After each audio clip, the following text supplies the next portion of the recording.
Ladies and gentlemen, we here at Dota University are proud to bring you the inter-regional semifinals of Spies and Sabotage. It's Dota 2, but with a twist. I am Akuma, and here with me, the lovely co-caster, Kitty. Welcome, everyone. Oh, had to hurry to get here in time after the last game. Whew. I just flew in, and boy, my arms are tired. Nobody expects a tournament game to go 15 minutes, okay? That is very true. Nah, but we are here, and we are sitting down, and we are getting everything in order. I do believe that they are figuring out things like the server currently, and that we have some of the rules for this game coming in momentarily.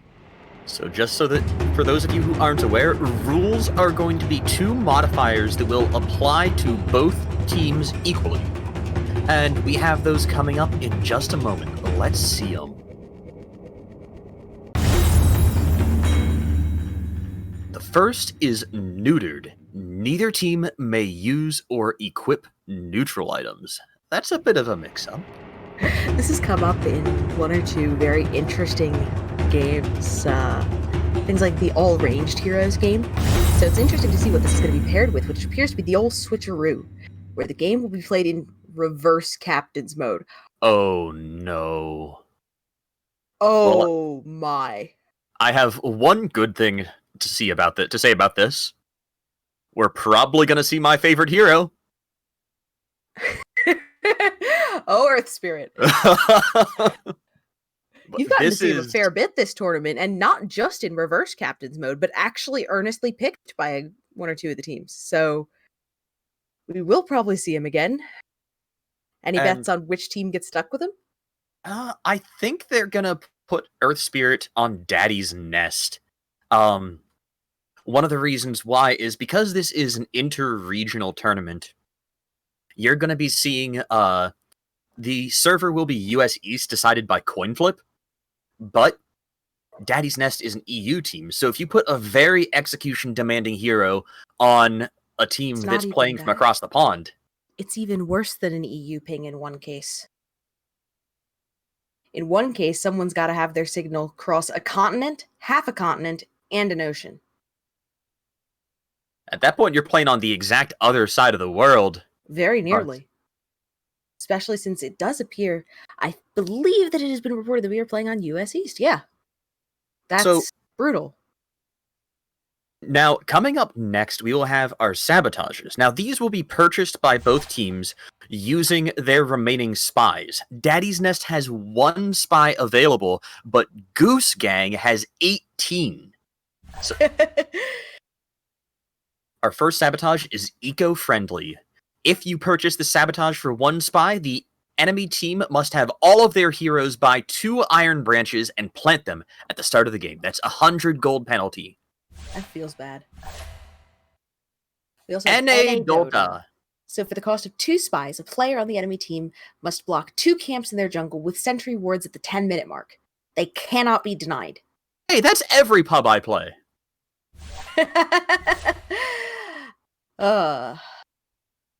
We also have Wardhog, which is a 3-spy sabotage, which forces the enemy team's position 1 to buy all the observer and sentry wards.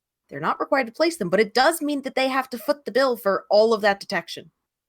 Oh boy. And that's a lot of mental space as well as inventory space they have to handle. Also, and then I think everyone has seen in their pubs the failed ward handoff. Right. And then lastly, push only. For 4 spies, you can prevent the enemy team from pulling the creeps into a jungle camp until 5 minutes in. Ooh. But now, for the pickups on this, we are going to see the only thing that Daddy's Nest could do on the Radiant team is get the first Sabotage eco-friendly. That's all they have the budget for. They might need to take that just to generate some of the early advantage that they might wind up needing. But then again, we'll have to see what both teams get. Reverse captain's mode. Exactly. That completely changes the game. You're going to be playing something you are almost guaranteed to be uncomfortable on. And we can see Mm-hmm. some very, very tactical heroes brought out there. We're probably going to see the IO, because that's been a hero that's had a very No. hard time winning this game. On the one hand, yes, but if someone knows how to play IO, that's devastating and you just shot yourself in the foot. That's a very fair point. One of the corollaries to a lot of the very difficult heroes is they tend to be very powerful if you know how to play them. Something like Invoker, one of the strongest heroes in the game, if you know his spell combos and how to use all of them. We saw this crop up in one of the SEA games, even, where one of the teams ended up getting dealt Earth Spirit and had someone who could pilot the hero and did so to devastating effect. But So, likewise, in one of the NA games, I believe we saw a Visage and IO picked for the opposite teams, and it was just very, very difficult where they didn't understand the hero's abilities, and that's just what you gotta deal with. well, Micro is its own skill set, and we're talking, these are generally beginner players. So these are folks who are not very well seasoned. And while, yes, eventually you hit the point of playing Dota where you kind of need to micro at least a little bit, even if it's just select all other units. But that's not necessarily a skill that people pick up very early. So odds are there's only maybe one or two people on any given team who can really micro it all. And most of them are used to things like illusion carries, or maybe they are strong one tricks. So, speaking of seasoned players, we're gonna see which sabotages they've picked to spice up this game. Ooh. So, Eco-Friendly is going to be taken by Daddy's Nest, and Eco-Friendly, NA Dota, and Warthog. Goose Gang's gonna buy out a little bit. Hold up. We have a... Never mind. I misread. So this is going to bring Goose Gang down to, I want to say, 12 spies remaining, and it will completely bankrupt Daddy's Nest. So if Daddy's Nest wins this, they're going to have to get a couple of contracts completed to earn some more spies, or they're going to go into the last game on 1 spy from winning, and that's it. Mm-hmm.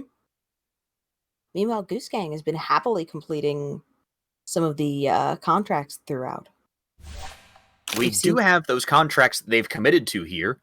The Radiant, Daddy's Nest, not taking any contracts. They realize they've got to make this happen. There's no room for error.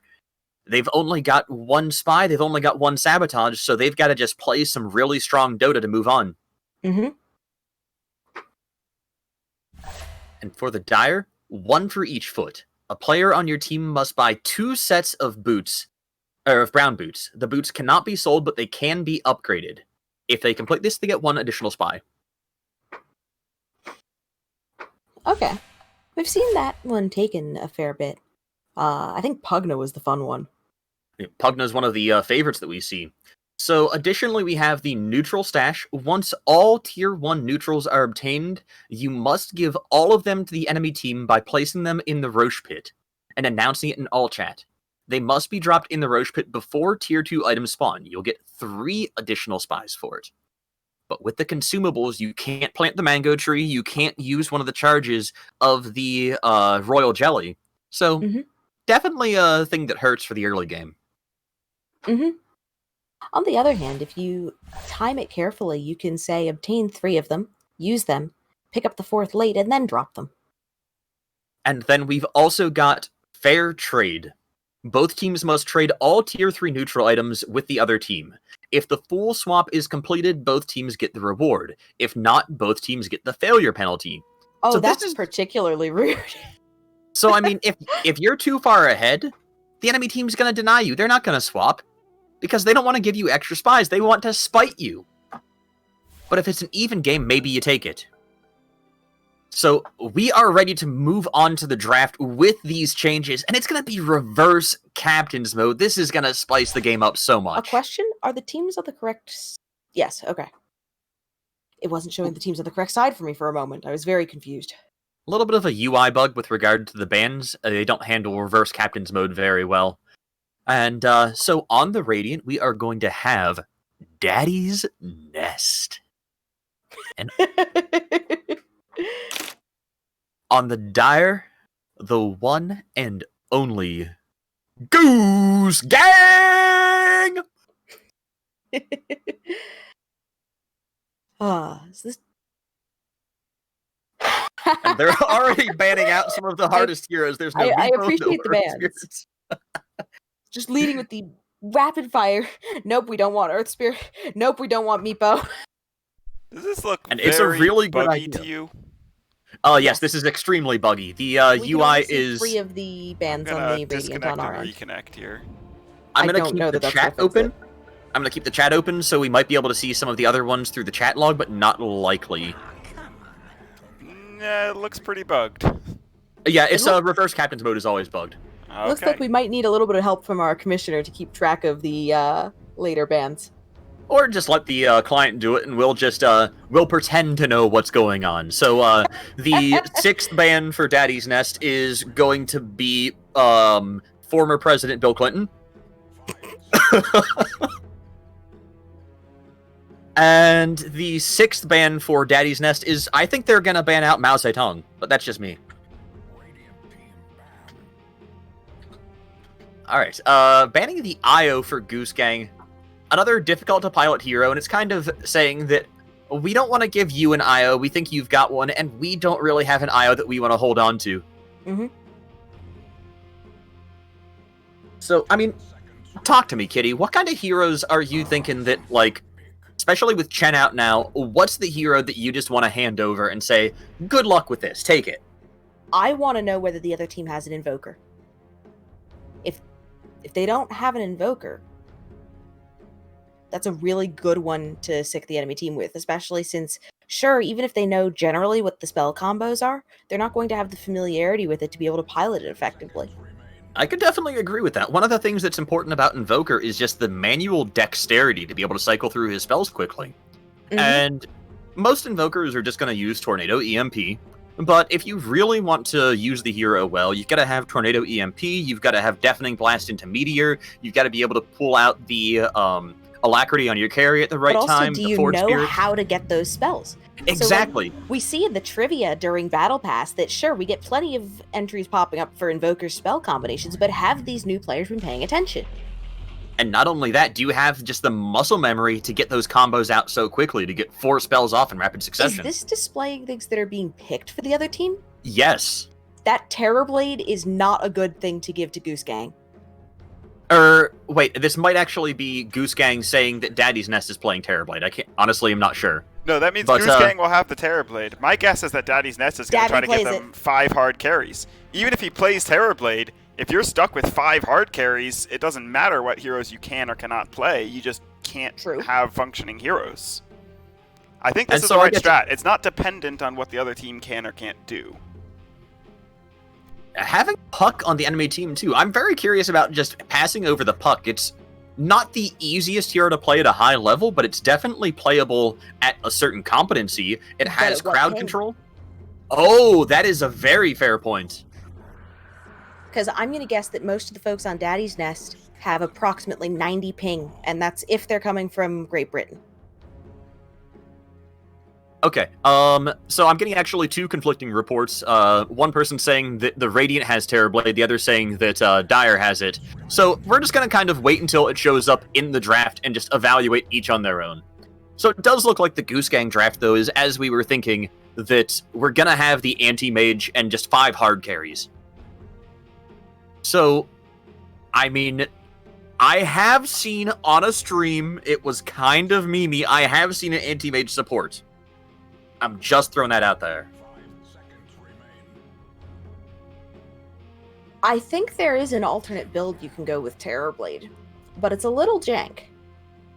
I mean, I guess I could see Dagon Terrorblade. Like, no. Blink Dagger Ags Terrorblade.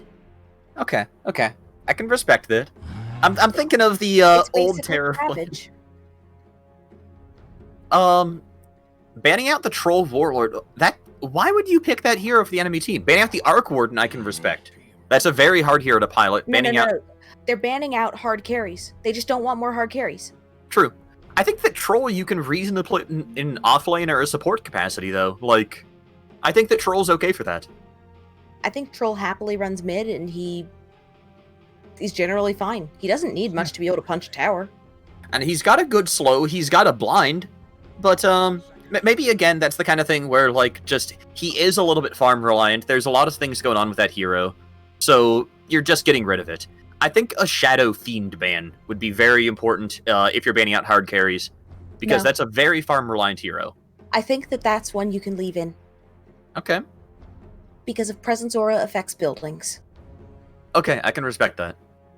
It means that if you're stuck with 5 carry heroes, so long as he hits, what is that, level 15? I think it's 15, maybe 20. So long as he hits that, you can push towers. That's not too terrible. Like, there are far worse things to get stuck with, and you have the early active option in the Shadow Fiend magic build. There's the Slark ban. Now, what do you think of Daddy's Nest getting the Spectre? That's been a very high demand hero, and maybe it's just because you're not going to have a complementary support in the lane? Possibly. I mean, Spectre does need help in the lane to stay in it and get what she needs. She can't jungle from level 1. This is not someone like a Wraith King who, in theory, if you see the worst lane in your life and you get knocked out of it early, you can go jungle from level 1. But I mean, Goose Gang's not going to have strong laners. They're not going to have strong gankers. Like, you're going to be picking just like the biggest motley crew possible for your opponent. There's a few heroes I would never want to give a comp that is looking at a large number of hard carries. And there's the Visage. So this is playable as support if you know what you're doing. They're giving the Medusa over as well. Medusa is an insane combo. Like, you can't... Giving this up feels like it's going to be just giving a wonderful game to Medusa. They have an AM. That is fair. That is extremely fair. That is the gambit here. Is that because of the percent burn that happens on AM's mana burn, you're going to use that to just destroy the Medusa. I think that's the gambit here. Lone Druid. Okay, so we're getting some of the more technical heroes, but my god, I actually really like the heroes that we're seeing Goose Gang get here. And they need one more that's a support, and they're not going to get it. But I actually think they've got a reasonably flexible pushing and fighting team. I think this partly comes down to whether they know historical builds and what made them viable or strong. Basically, how have they been listening to stories from some of the, coaches who've been around for a while about these old builds on things. So talking about things like the concept of support Visage and all these other things, and whether those principles can be applied just well enough or innovated upon. Well, back in my day, we didn't even have Solar Crash. But no, I'm honestly wondering if, because that's one of the things that happened with the Troll Warlord that we saw from Goose Gang the other day, is they took a look at the contracts and saw Abyssal on a ranged hero and Radiance on a ranged hero, and at least if I recall them talking about it correctly, Radiance did have some history of being built on Troll occasionally in the past. So being aware of that and knowing that Abyssal's not a bad pickup meant that they were able to do that. So unfortunately, we're not able to see the last 2 bans for Daddy's Nest. I'm trying to see if I can find them in the console. It doesn't look like it's going to show that way either. But they're banning out the Alchemist. They don't want to see that. I think that's a really good ban. Pretty hard. Okay, we have Garlic asking about the bans right now too, so hopefully we'll get a report of them. And there's the Invoker ban. So that's them saying, we don't want to pick it for you, and we don't want to get saddled with it. Like, we're good on the high technical heroes here. I know that Daddy's Nest has a lot of players that play some very complex and unconventional heroes, so I wouldn't be surprised if Beat or Heaton or Cambo had a pocket Invoker. Mm-hmm. No, that is not a gamble that I would want to make. We see a Tinker ban out there, and the last ban we'll find out. Tinker, yeah. And now PL. Okay. They're giving the Storm Spirit. I don't like that. I don't like it either. I think that...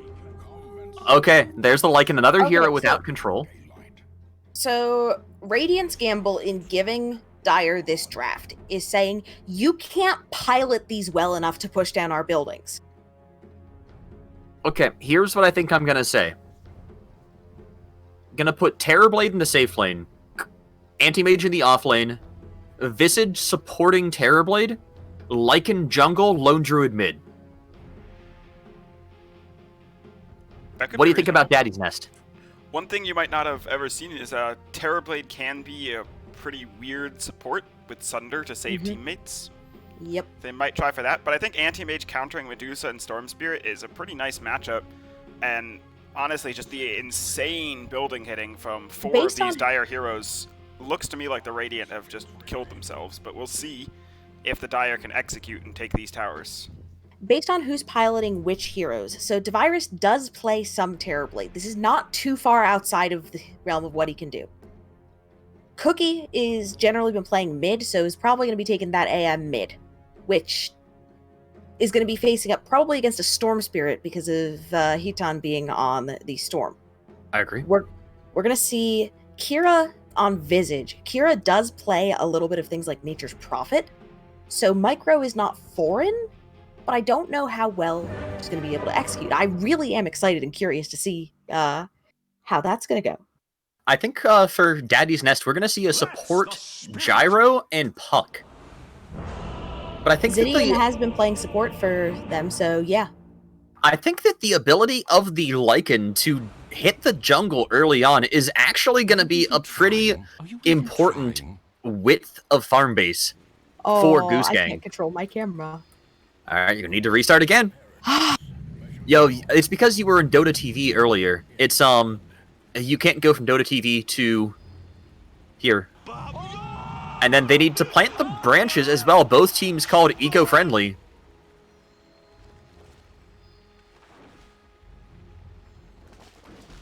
So we're going to see both teams, every hero down 100 gold.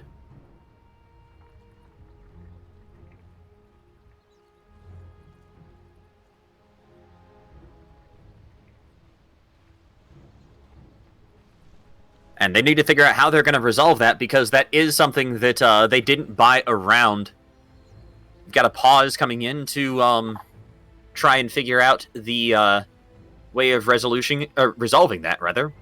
And once we have that come out, though, this is going to be pretty interesting, because Spirit Bear has the Orb of Venom, has Quelling Blade, Fairy Fire, and Tangos. It's not an easy way of getting out the 100 gold there, not an easily divisible. But, I don't know, I really like Lone Druid in the mid lane, and I'm hoping that's where we end up seeing him. Which I do believe that's where this is going. I have camera control. Excellent. Now, this is... The more and more I think about it, the more I do actually like Dire's comp. This is... Can you keep wolves alive? Can you keep birds alive? Can you keep a bear alive? If so, they're going to have a great time. Also, keep in mind, their team already has an active interest in several aura items that do benefit their team rather effectively. Things like Helm Dom, things like Vlad's. But I think that you really can't discount Daddy's Nest's ability to team fight, what they have here on their team. You've got some really good ultimates, some really good AoE, and if you get the Medusa going... But can that stand in the face of a TB that's backed up by things like a Vlad's? Because that gives a bonus to base damage, correct? The Vlad's, I believe it did. I'm not sure if it does anymore. I'll have to check. 18% bonus damage. But that is bonus damage and not base, so it's just the green damage. Gotcha. Okay. So it won't affect the not inside of range illusions, only the ones that are inside the Vlad's range. I was just thinking about the fact that TB has such a high agi game. Yeah, the wolves for Miriam Weebster are eating a lot of the damage out from the rocket barrage of the gyrocopter in the bottom lane. That's actually kind of brilliant as a way of dispersing this damage. Oh, they might pick off Gyro's courier right there. Depends on whether they're making their spot checks. I don't think they're going to grab it. It's going around the trees. It's going to make it back through the trees just fine. This bottom lane, I think, is going to be one to really watch out for, because this is so high stakes. You've got two heroes with summons between the wolves and the Spirit Bear. And if you get the kills on them for free without them doing too much, that's just more farm for Cambo and for Zidian. This is going to be a 6-minute tower, or it's going to be a lost lane for Dire. One way or the other, really. There's no in-between for that lane. The Anti-Mage is having a great time in the mid lane. Yeah. Storm Spirit's already down to half health and half mana, and he's pretty much out of regen. Cookie is really feeling happy in that lane. Top lane, a little bit of aggression onto Kira. Kira taking out Medusa's courier, but is going to pay for it with her life, possibly using the Fairy Fire. Has Soul Assumption, not going to return fire. Makes it back to safety in time. Honestly, that's one of the big things, is making sure you're there to back up the TB. Once the Visage is out of the way, Puck can go open season on the Terrorblade with magic damage. And that's something you don't want. So as the Terrorblade, I'm also looking at this and going, you know, they only really have, like, one source of magic damage in at the moment, like 2. Raindrops doesn't feel too bad. Catching a root on the Spectre, slowing him down as he's trying to make it back to tower, will make it back in time, but taking a little bit of extra poke. Anti-Mage is farming extremely well. Really, the Dire cores are just having a field day. Mm-hmm.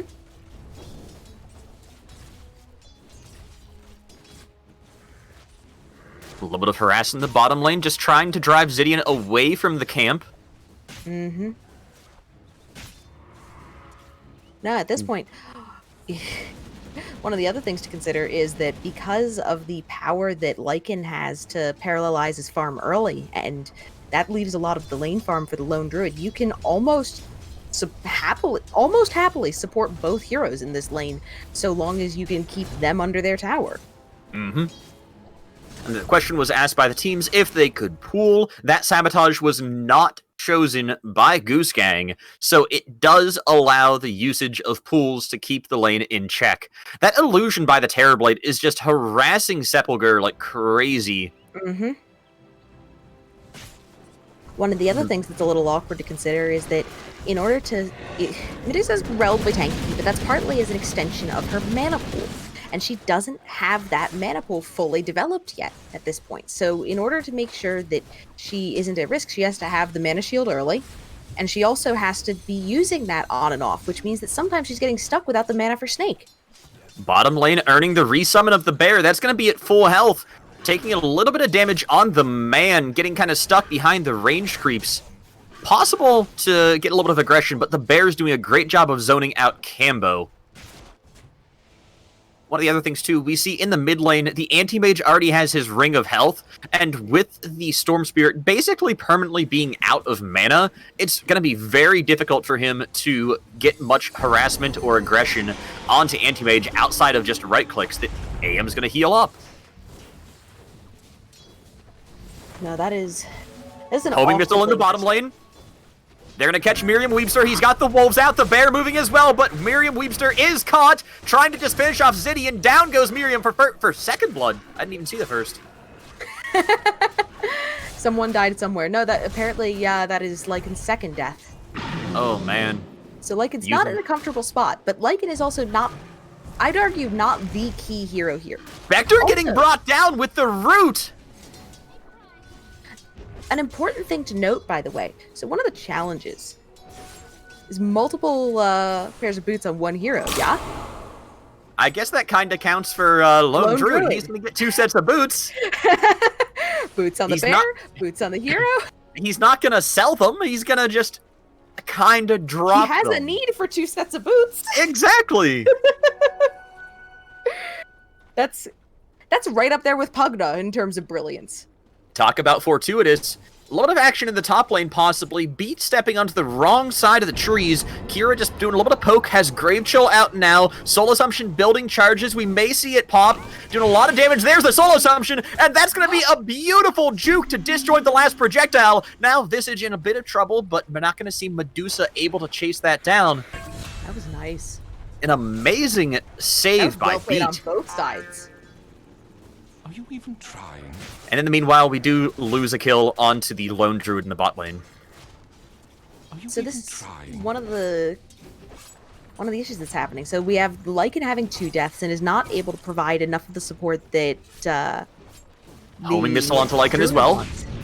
Additionally, like, Spectre's eventually going to be able to happily tank a herd of units. Like, yeah. They're trying to take out Miriam Weebster. Miriam moving under tower. They get it! The bear getting the root onto Spectre might get a little bit more pain, but he's just able to cut through the trees using that spectral pathing. Trying to get the fear as the lone druid. Spectre's still just cutting through the trees, so evasive.